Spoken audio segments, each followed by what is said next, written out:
Alrighty, so we are starting off in the crawl space today. We have ourselves some varying repairs. This line is shared between all three units, so this is shared between 384, oh goodness, that's 394, but this is 384. So 384 Decatur Street, 382 and 386. 382 appears to have most of its line replaced. There's no leakage, no issues there. But then we see stuff like this, and we've got old pitting, other issues. Looks like the line had been let go for a long time. Got lots of these nodules and areas where the rust has come through the line, began to form a defect on the outside, like a hole, or further down, a crack. And it was leaking, and then it slowly rusted and sealed closed, but we still have a couple spaces like this where you run water and it's leaking. In addition, there are some kind of iffy connections further down where we have some offsets internally because they were put together with rubber boots instead of these strong back Ferncos. They just have a rubber boot without any metal support, so the entire line is sagged. In addition, we have some really weird grading. There's actually a lot of back grading further that way and flat grading. So we're going to go ahead and take a look at the inside, but there's already enough here for me to recommend that most of this cast iron be replaced due to signs of heavy neglect and the fact that there's just a lot of defects that have sort of rusted themselves closed, which is not a structurally sound line. We're going to go ahead and hop inside, take a look at the internal.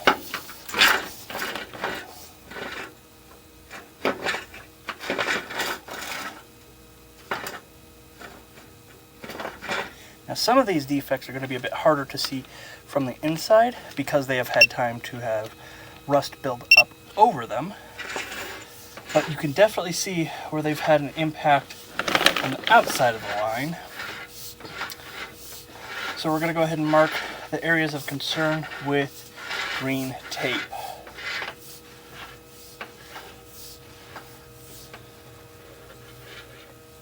In here you can see we're in the middle of the line.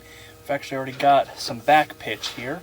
Standing water in cast iron is a bad sign, just because it increases the rate at which your line can deteriorate.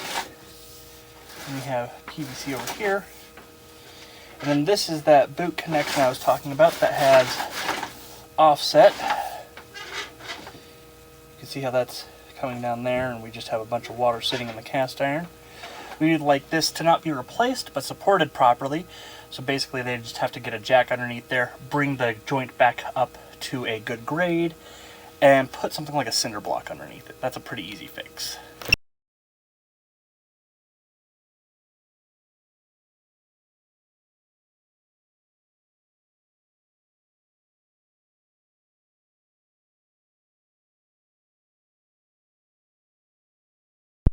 And as you can see here, we have heavy buildup and more standing water in the line, and we are currently in the middle of it and pitched back by about 3 degrees. Now, this is slowing flow, holding water and debris, and causing severe buildup. As we can see, toilet paper isn't even consistently making it out of the sewer.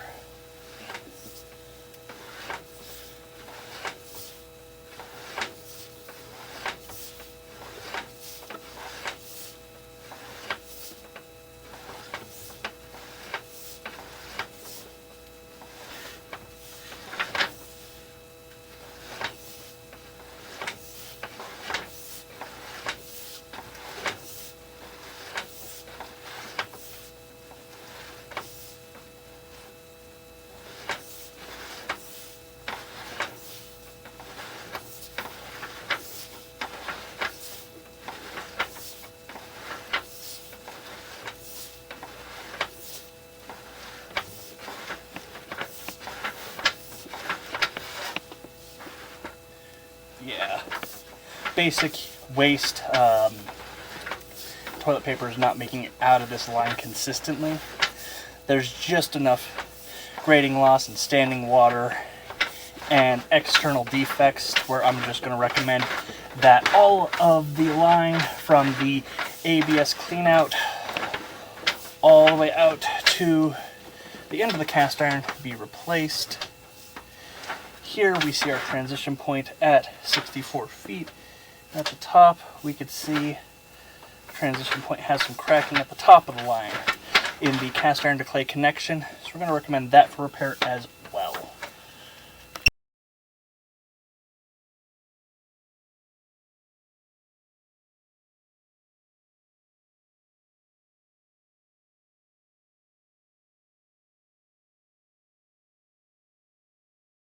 Have another severe crack at 68 feet.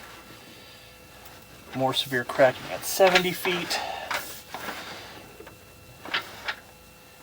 Cracking at 72. Cracking at 74. 76 is okay.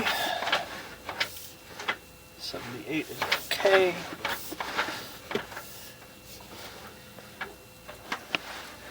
80 is okay.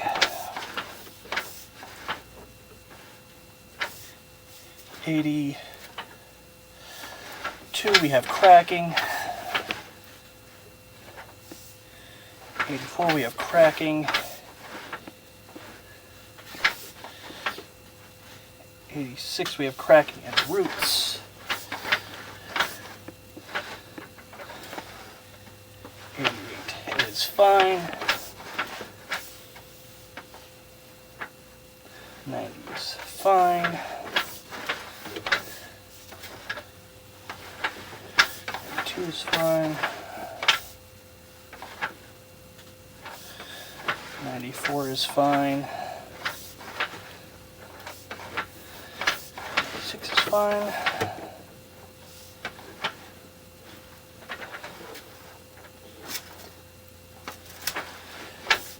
9 is fine.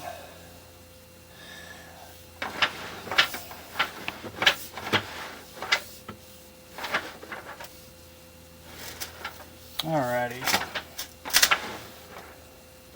This line is in incredibly poor condition. There's not enough good clay here for us to justify. I recommend saving it. I'm going to recommend that the line be replaced from the ABS cleanout underneath unit 384 out to 100 feet out here in the alleyway to remove the heavily neglected and compromised cast iron, to remove the poor grading, back pitch, and low points, to remove the cracked clay, and all the other issues in between here and there. We're going to go ahead and drop a locate here at 100 feet, and we're going to go ahead drop one at the transition, and then we will go ahead and pull back and drop some tape on the inside.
Alrighty, this locate came in at just around 8 feet deep before the tap.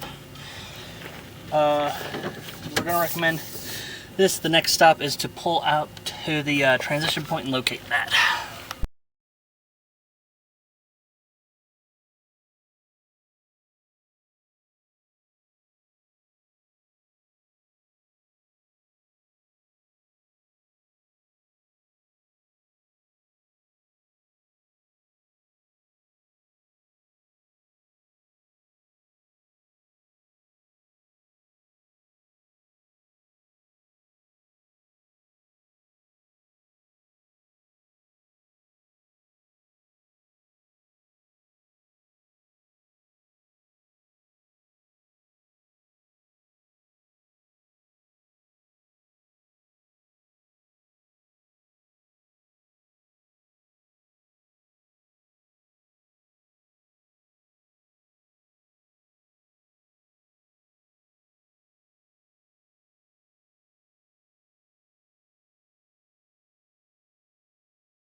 Alrighty, so the sewer line we located was at 3.5 feet deep. It is running underneath the driveway and alley, and it is just in a common area for a lot of movement and shifting, and it is a high traffic area. Not at all surprising that we do have these kinds of defects.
Now again, there is a little bit of good clay in this line.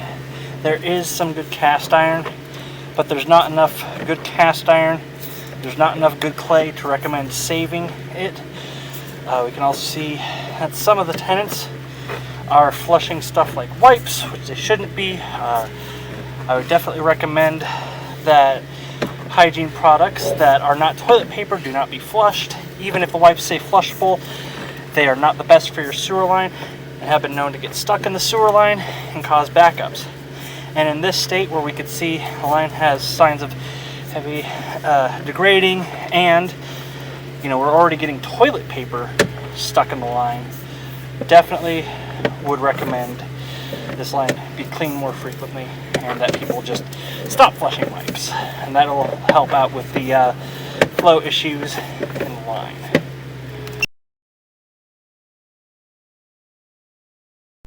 Along with every set of repairs, we are going to recommend that the line be re-inspected to verify repair work and to make sure that it was all done properly. The line as it stands today is not in very good condition. There's pitting on the outside, degraded line inside. We found holes, we found cracks, we found offsets, and cast iron in particular should be a fairly straight shot with no bowing, no flexing, no offsets, and none of that.